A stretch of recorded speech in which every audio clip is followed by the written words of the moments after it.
കേന്ദ്ര നാളികേര വികസന സമിതിയുടെ കായംകുളം പുള്ളിക്കണക്ക് ക്ലസ്റ്ററിൽ നാളികേര വികസന ബോർഡിൽ നിന്ന് ലഭിച്ച വളങ്ങളുടെ വിതരണം ആരംഭിച്ചു. പഞ്ചായത്ത് വൈസ് പ്രസിഡന്റ് സന്തോഷ് വയലിൽ ഉദ്ഘാടനം നിർവഹിച്ചു. കേന്ദ്ര നാളികേര വികസന സമിതിയുടെ കായംകുളം പുള്ളിക്കണക്ക് ക്ലസ്റ്ററിൽ നാളികേര വികസന ബോർഡിൽ നിന്ന് ലഭിച്ച വളങ്ങളുടെ വിതരണം ആരംഭിച്ചു. ക്ലസ്റ്റർ കൺവീനർ ജനാർദ്ദനന്റെ അധ്യക്ഷതയിൽ നടന്ന ചടങ്ങിൽ പഞ്ചായത്ത് വൈസ് പ്രസിഡന്റ് സന്തോഷ് വയലിൽ ക്ലസ്റ്റർ അംഗമായ മാരുതിയിൽ ഗോപാലകൃഷ്ണപിള്ളയ്ക്ക് വളം നൽകി ഉദ്ഘാടനം നിർവഹിച്ചു.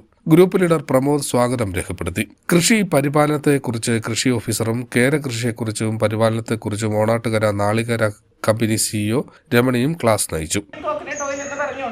അത് പക്ഷേ മെക്കനൈസ്ഡ് ആയിട്ട് മെഷീനിൽ ചെയ്യുന്ന നമ്മൾ ആട്ടിയെടുക്കുന്ന പോലെ. ഇവിടെ പക്ഷേ ചെയ്യുന്നത് നമ്മൾ മാനുവലി 200 തേങ്ങ എടുത്ത് തേങ്ങ തിരുമ്മി ചെറിയ ചൂടുവെള്ളം ഒഴിച്ച് പാല് പിഴിഞ്ഞ് പാലാക്കിയിട്ട് അതിനെ വലിയ വാർപ്പിനകത്ത് രാവിലെ 7 മണിക്ക് തുടങ്ങിയാൽ വൈകിട്ട് 4 മണിയാവും ആ വാർപ്പ് താത്ത് വയ്ക്കുന്നത്.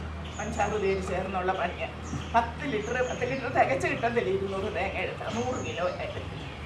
അപ്പം അങ്ങനെ അത് ഇപ്പം നമ്മുടെ കഴിഞ്ഞ പ്രാവശ്യം പറഞ്ഞെന്ന് തോന്നുന്നു, മമ്മൂട്ടി ഉൾപ്പെടെ ഈ എല്ലാവരും അകത്ത് കഴിക്കുക. പണ്ടൊക്കെ നമ്മൾ വെളിച്ചെണ്ണ കഴിച്ചാൽ കൊളസ്ട്രോൾ ഉണ്ടാകുമെന്ന് പറയുന്നത് ഇപ്പം പലരും ഈ എണ്ണ ഉൾപ്പെടെ ചെറിയൊരു സ്പൂണ് വെറും വയറ്റിൽ കഴിക്കുന്നത്.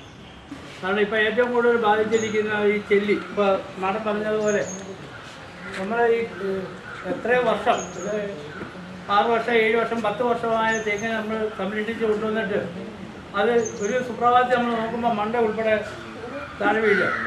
അതുപോലെ നമ്മൾ അറിയുന്നില്ല എന്ത് സംഭവിച്ചെന്ന് പോലും നമ്മൾ അറിയുന്നില്ല. നോക്കുമ്പോൾ എന്താ കൈ വന്നതാണ് 3-4 കൂമ്പ് വന്ന് പൊട്ടി വീഴ്ചപ്പോഴാണ് മണ്ട കടന്ന് താഴെ വീഴുന്നത്. ഇത് കർഷകരെ സംബന്ധിച്ച് ഏറ്റവും കൂടുതൽ ബാധ്യത ഉണ്ടാക്കുന്ന വിഷമമുണ്ടാക്കുന്ന ഒരു സംഭവമാണ്. യോഗത്തിൽ വാർഡ് മെമ്പർമാരായ സുമിത, ശരത്, സ്വപ്ന മോഹൻ, ക്ലസ്റ്റർ ഗ്രൂപ്പ് ലീഡർമാരായ രാജശേഖരക്കുറുപ്പ്, ചന്ദ്രബാബു, CDB പ്രതിനിധി ആയിക് എന്നിവർ സംസാരിച്ചു. ഗ്രൂപ്പ് ലീഡർ കണിശ്ശേരി മുരളി നന്ദി രേഖപ്പെടുത്തി. CD news Krishnapuram.